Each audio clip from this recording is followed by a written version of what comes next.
ಕೆಎಡಿಬಿ ಭೂ ಸ್ವಾಧೀನ ಪ್ರಕ್ರಿಯೆ ವಿರೋಧಿಸಿ ಕರ್ನಾಟಕ ರಾಜ್ಯ ರೈತ ಸಂಘ ಹಾಗೂ ಹಸಿರು ಸೇನೆ ನೇತೃತ್ವದಲ್ಲಿ ಧಾರವಾಡ ಜಿಲ್ಲಾಧಿಕಾರಿ ಕಚೇರಿ ಎದುರು ರೈತರು ಆಕ್ರೋಶ ವ್ಯಕ್ತಪಡಿಸಿದರು. ಧಾರವಾಡ ತಾಲೂಕಿನ ವೀರಾಪುರ ಗ್ರಾಮದ ರೈತರು ಕೆಎಡಿಬಿ ಭೂ ಸ್ವಾಧೀನ ಪ್ರಕ್ರಿಯೆಯನ್ನು ತಕ್ಷಣವೇ ಕೈಬಿಡುವಂತೆ ಒತ್ತಾಯಿಸಿ ಜಿಲ್ಲಾಧಿಕಾರಿ ಮೂಲಕ ಸರ್ಕಾರಕ್ಕೆ ಮನವಿ ಸಲ್ಲಿಸಿದರು. ವೀರಾಪುರ, ರಾಮಾಪುರ, ಹೆಗ್ಗೇರಿ ಹಾಗೂ ಹೊಸವಾಳ ವ್ಯಾಪ್ತಿಯ ಫಲವತ್ತಾದ ನೀರಾವರಿ ಕೃಷಿ ಭೂಮಿಯನ್ನು ಕೈಗಾರಿಕಾ ಉದ್ದೇಶಕ್ಕೆ ಸ್ವಾಧೀನಪಡಿಸಿಕೊಳ್ಳಬಾರದು ಎಂದು ಆಗ್ರಹಿಸಿದರು. ಕೃಷಿಯೇ ತಮ್ಮ ಜೀವನಾಧಾರವಾಗಿದ್ದು, ಭೂಮಿ ಕಳೆದುಕೊಂಡರೆ ಕುಟುಂಬಗಳು ಸಂಕಷ್ಟಕ್ಕೆ ಸಿಲುಕಲಿವೆ ಎಂದು ರೈತರು ಆತಂಕ ವ್ಯಕ್ತಪಡಿಸಿದರು.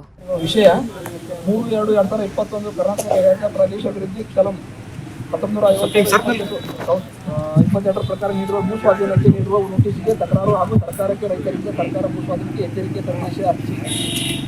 ಮಾನ್ಯರೇ, ಈ ಕೆಳಗೆ ಸಹಿ ಮಾಡುವ ಅರ್ಜಿಗಳನ್ನು ನಾವು ನಮ್ಮಲ್ಲಿ ವಿನಂತಿಸಿಕೊಳ್ಳಲು ತಕರಾರು ಅರ್ಜಿ ಏನೆಂದರೆ 3/2/2021 ಕೈಗಾರಿಕಾ ಪ್ರದೇಶಾಭಿವೃದ್ಧಿ ಕಲಂ ಭೂ ಸ್ವಾಧೀನ ನೋಟಿಸ್ ಹಿಂಪಡೆದು ರೈತರ ಜಮೀನುಗಳನ್ನು ಸ್ವಾಧೀನದಿಂದ ಕೈಬಿಡುವಂತೆ ಸರ್ಕಾರವನ್ನು ಒತ್ತಾಯಿಸಿದರು.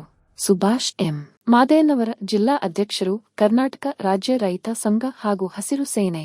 ಪ್ರತಿಭಟನೆಯಲ್ಲಿ ಜಿಲ್ಲಾ ಅಧ್ಯಕ್ಷ ಸುಭಾಷ್ ಎಂ.